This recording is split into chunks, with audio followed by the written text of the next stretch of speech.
My mom died today, or yesterday maybe. I don't know. I got a telegram from the home. Mother deceased. Funeral tomorrow. Faithfully yours. That doesn't mean anything. Maybe it was yesterday. These words begin the first person narrative of a famous novel, The Stranger, written by Albert Camus, published in 1942.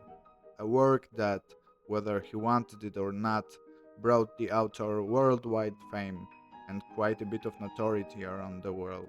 A book that, 80 years later, is still as relevant because of its subject matter and has been circling in the reading circuit for all this time, constantly read, studied, and interpreted. There is no decade in which it doesn't receive subsequent editions, piling up translations into dozens of languages, new covers, new afterwords, yet it seems to be just as incomprehensible, fresh, and susceptible to subsequent ones. But what exactly is there to understand? Camus wrote The Stranger while under the influence of tragedy and great suffering. His father had just died in World War I, and the ongoing carnage of World War II forced him to reflect on life and its meaning. He also witnessed the mistreatment of indigenous Algerians during the French occupation of Algeria, which began in the first half of the 19th century and after World War I opposed the growing nationalist movement. This conflict is especially visible in Mersault's killing of the Arab. Arab remains the only name he uses to refer to the brother of Raymond's lover. I have already mentioned the first person narrative. Well, the entire book is written in the past tense as if by the main character, Mr. Merceau. It was supposed to be written as a diary in which Merceau wrote down all his feelings, thoughts, and ideas from some place in the future. He is alone with his own story, where the all seeing narrator will not miss a single detail about the corners of his heart. However, are we able to find in this book some complicated, meticulous psychological portraits straight from Dostoevsky's novel? Maybe not necessarily in a way we would expect. Camus wrote, "To lie does not mean merely to claim that there is something that is not there. It is also, above all, to say more than it is, and, in the case of the human heart, to say more than it feels. We all do this every day to simplify our lives. Lying in everyday life is often an innocent excuse. We lie to hide our shame, we lie to put the blame on someone else, we lie to hide our motive, we lie to hide our emotions. Why do we lie, you might say, in trivial situations? Because it's the right thing to do, because we are part of society. For example, let's say that a neighbor, which you've never talked to, suddenly comes to your door and tells you that his friend has passed. You'll say that you're sorry, even though you probably aren't. And therein lies the subtle difference. Mersol is a man who will answer that he doesn't care at all because he didn't know them anyway. His truth, his attitude, is endlessly marked by the lack of human reflexes, and in the end, he is judged for it. But to the point. Mersol is a young French clerk in an Algerian bank. He leads a monotonous, colorless, and lonely life. He placed his mother in a nursing home. The adventure begins with the news of her death, which Mersol accepts indifferently. He goes to the funeral home, spends some time next to his mother's body, drinks coffee with milk, and smokes cigarettes. Then he attends a night vigil without ever looking into the coffin. Then he takes part in the funeral ceremony and, having fulfilled these duties, returns to the city. The next day he spends his vacation day swimming in the port, then going to the cinema and having sex with a friend from the office, Marie, whom he meets by accident. He is even ready to marry her. the whole thing is her idea, although he emphasizes that he doesn't love her. Accident and boredom make him start hanging out with his neighbor, Raymond, who is apparently some kind of pimp. Thanks to him, he witnesses the beating of an Arab girl with whom Raymond has a dispute. Soon, he accepts his neighbor's invitation and goes to the seaside with him and Marie. A dangerous incident occurs here. The brother of the beaten Arab woman and his gang attack Raymond and wound him with a knife. After tending to Raymond's superficial wounds, Merceau returns to the beach. He meets the Arab again and, dazed by the sun, without any reflection, kills him with a shot from the revolver that Raymond had previously given him. He then shoots the body 4 more times. Imprisoned, he impassively awaits his trial, and when it begins, he watches dispassionately as it turns from a judgment on his actions into an accusation of his inability to adapt to the conventions of the society. The evidence that he has a heart filled with crime is the fact that he did not cry at his mother's funeral, that he does not believe in God, and that he shows no remorse for his actions. Sentenced to death by guillotine for premeditated murder, he knows that he will not be pardoned. In prison, he refuses to receive the sacrament of confession. Yet it is then that he begins to understand the tender indifference of the world and the bond of similarity that unites him with it. At the end, he wants people to show up in droves at his execution and greet him with hatred. The Stranger is divided into two parts. The first, in which Merceau eats his noodles that he bought in the shop downstairs while standing, bathes in the sea with his girlfriend, looks at street images from his window, and the second part, when he sits in a courtroom, talks to Marie in prison, and thinks about freedom and the passage of time. The first part shows Merceau as if alongside everyone else, his own life running its own course, sometimes coinciding with the others. The second is Merceau against everyone, where his life depends on the decision of others. They are very strongly contrasted. The first one is realistic and intuitive. The second one is allegorical and conscious. Put together right after the murder of the Arab, before being put in prison, they create a diptych, an empty page, a mysterious axis of symmetry in which change takes place. Which Merceau is closer to us? Which is more interesting, the one imprisoned or free? When do we see him best? When his image in our imagination is the sharpest? And when is it most important? Everyone must answer this question for themselves. Maybe when he runs after a truck, or when he says that a 2 hour bus ride is too long to visit his mother, or when he looks at the sky through the bus, or when he throws the chaplain out of his cell, one alongside all, or one against all. I see myself close to that Sunday, sitting on the balcony, staring at the empty street, which will be filled with all kinds of people and their activities only in the evening. For a moment, you can ignore his reality and react to it, just as he reacts to smells, sound, and light, naturally and unconsciously. He knows how to laugh. After lunch, he cuts out an advertisement for crucian salt from the newspaper and pastes it into his notebook with funny stories. Perhaps he understands their stupidity. He understands that this salt won't extend his life indefinitely, as the ad said, just as he understands that Fernando's humor is flat, and yet he pastes the ad into his notebook and goes to the cinema to see Fernando's film with Marie. Now, the view from the balcony, the main street of the suburb, The outskirts of Algiers, afternoon emptiness. Suddenly, in the evening, a swarm of people returning from a cinema or from a football match. One fan throws something carelessly to Merceau, who is scanning the space.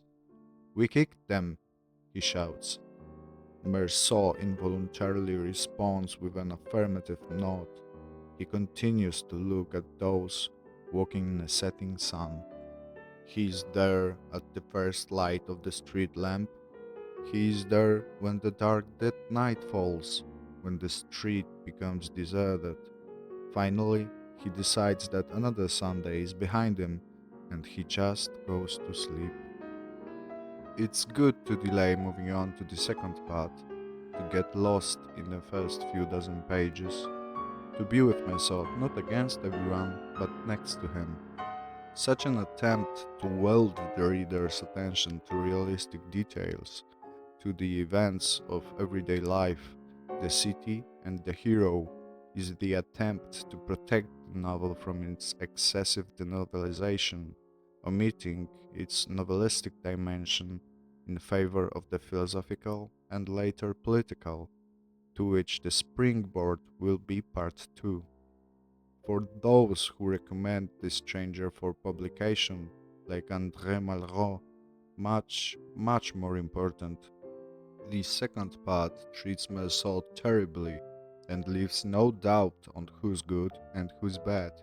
Mersault's strategy from the first part not only doesn't work in the second part, what's more, it sinks him deeper and deeper in people's eyes. His allies are loyal to the end, but it doesn't matter. The wave of the people, inflated and enraged by sensationalistic newspapers, falls on him with all its force. In the end, nothing could save him. Not the fact that he was an employee, not the love of Mary, not the fact that his crimes were generally understood to be an unfortunate accident, not the fact that he was a friend, not the fact that he was probably insane at that moment. Why was he convicted so easily? Because he answered the questions with the truth, while bearing his soul exactly as it was. First of all, not only did he not believe in God, but in his opinion, talking about the whole faith was senseless because it takes away the ability to act. Secondly, he acted in a way that announced his lack of love for his mother. There is a moment when the prosecutor states that a stranger can offer coffee, but the son should refuse it, standing in the front of the body of the one who gave him life. Although the trial itself is far from the duel between the lawyer and the prosecutor at the end of Dostoevsky's The Karamazov Brothers, it must be admitted that it was not intended to be like that. This whole situation is absurd, so the trial must take an absurd form. Absurdity does not belong to man. It is also not something belonging to the world. It doesn't belong to its nature. Absurdity does not reveal the essence of the world, nor does it reveal the essence of man. It is a wall that cannot be jumped over, a veil that cannot be torn off, a darkness that cannot be illuminated. We don't know what's on the other side. There is no way to jump into absurdity, and according to Camus, there is no method to overcome absurdity. And yet, with its specific totality and absurdness, it is not something real in a metaphysical sense. We have said that absurdity is neither in man nor in the world. It is born in a clash, in a confrontation of the human desire for meaning, unity, and transparency with the world that constantly overtakes man, unable to be embraced, named, or tamed. Absurdism is therefore a unique Jungten. It connects the man with the world, but while connecting, at the same time it divides, giving rise to a painful split. Camus emphasizes the world itself is not rational. That is all that can be said. But the confrontation between the irrational and the mad desire for clarity that cries out in man's deepest being is absurd. Absurdity depends as much on a person as on the world. So the prospect seems hopeless. We are locked in, can't be sure of anything. Is there anything we can know beyond a reasonable doubt? Camus states unequivocally, I can experience this heart that is within me, and I declare that it exists. I can touch this world, and I also declare that it exists. This is where all my knowledge stops. The rest is construction. The certainty of existence, the concreteness of the split, sobriety and caution in thinking, while at the same time decisiveness and consistency of will in the pursuit of the ethical truth about man. This, it seems, is the colossal weight of Camus' philosophical reflection. Camus also included the entire main idea of existentialism in The Stranger, and this is quite a feat considering the book's small size, less than 200 pages. Man desires to be free, and only by being free, living in his own way, not caring about the thoughts of the others, only then the man can truly be happy. But the moment he starts living like this, he will deprive himself of the feeling of belonging, which in turn will lead to loneliness and inevitable return to the starting point, which is suffering. So he must choose between living for the others and living for himself. Meursault, the main character of the novel, chose himself. He lives by hedonistic whims. He doesn't mind work but prefers basking in the sun, bathing, and being close to a woman.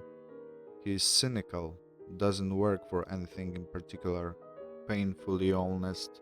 He never pretends to be someone he is not. He feels happy and satisfied with life, although he realizes that life has an end. However, at some point, things take a turn for the worse. The reality becomes grey and gloomy, although, as he himself says, you can get used to almost anything. Many people condemned Meursault simply because he did not fit their own model. In The Stranger, we are dealing with two sides of existentialism. On the one hand, there is a free and serene life. On the other hand, it is strictly limited, with a judgment hanging over the person.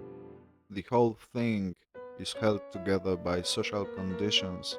The first results in a natural sense of happiness, living from day to day, enjoying every free moment, and not worrying about what, how, and why. However, closure and injustice create frustration in the hero and make him reflect on the meaning of life. This turns out to be completely pointless. An important element that brings us to this point is the social context. Society enslaves the individual. It determines and imposes correct behavior in advance. A free individual must either adapt or bow under the pressure of harassment and misunderstanding. For most people, Meursault is an alien, another. The general public doesn't try to understand him or look at him from his point of view, but immediately rushes to judge him according to its own laws and issues a simple verdict. At a certain point in the trial, society no longer even cares about the murder of an Arab, but about how a son cannot cry at his mother's funeral. For them, this is a thing so unnatural and blood-curdling, so beyond the scale of understanding that they are inclined to judge Meursault as a monster, because a man who doesn't cry at his mother's funeral involuntarily exposes himself to the death penalty. And this is something that Meursault is unable to properly understand.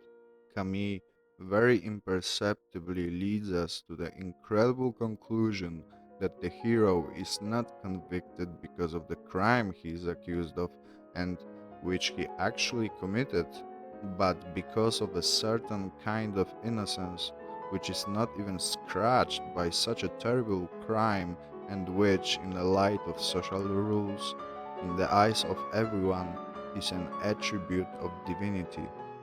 Furthermore, every reader can quickly recognize the important role that the sun plays in this story. The sun plagues Meursault practically throughout the whole novel, distorting his thoughts and causing him some kind of pain. Overall, these stunning encounters with the sun and heat represent the omnipresent and inescapable truth about the meaninglessness of life and the inevitability of death. Things get particularly heated in moments dealing with mortality, such as the funeral of Mersault's mother, the murder of the Arab, and of course the trial itself, which both deals with the murder and puts a big question mark on Mersault's entire life. The heat also bothers him in smaller moments, when sunlight streaming through the prison windows causes him dizziness and nausea. This connection between death and heat becomes clear when Maisol recalls the nurse's comment about the sun during the funeral procession. Just as the sun will reach you whether you move fast or slow, so death will eventually come, whether your life is long or short. It doesn't matter whether you live to be 30 or 70. In this case, you are in a predetermined losing position. If the blazing heat represents the mortality, then the repeated attempts to overcome the heat show how people try to escape the reality of death and the feeling of meaninglessness. On the beach, Merceau and Marie enter the water to cool off, often engaging in sexual activity. This expression of life and vitality appears as the water cools. In the courtroom, everyone except Merceau has a fun to keep them cool. Attempts to cool down mirror the way everyone tries to find a reason for Merceau's actions. Sweating and uncomfortable, Merceau is the only one in the courtroom who does not try to make sense of the murder or his own actions. He is forced to sit with the senselessness of what he has done and, worse still, forced to listen to the people projecting their assumptions and motives onto him. But just as consistent attempts to cool the summer heat in Algeria are short lived, so too are all efforts to ultimately obliterate the truth about the absurdity of life. The entire novel is based on situations of paradoxical denial: mourning without crying, love without love, friendship without friendship, murder without motive, happy death, innocent killer, necessary misunderstanding. Among Mersault's words in the asylum, there is a melancholic truce, and at the very end, tender indifference, expressing the essence of his way of existing in the world. All these are nuances, but in a view of the discovery Mersault makes on the death row, they are very important. The moment when he opens himself to the tender indifference of the world, but still thinks back to his mother and suddenly understands her desire to take up her fiancé in a nursing home, to play it again, to find within herself the innocent desire for a new beginning. Eternal return for one little person to experience the same thing over and over again. Not crying, but understanding; not tears, but the tender indifference of the world, which is also the tender indifference of him, the son, towards his mother, and through her, towards the life that is given to him. Basically, the only sensible thing you can do in this theater of absurd is to create your own ideal, which is yours and no one else's, and strive to realize it in the world through titanic work and unyielding willpower. Camus wrote, "The hero of the book is condemned because he refuses to play the game. In this sense, he is stranger to the society in which he lives. He wanders on the outskirts of private, lonely, sensual life."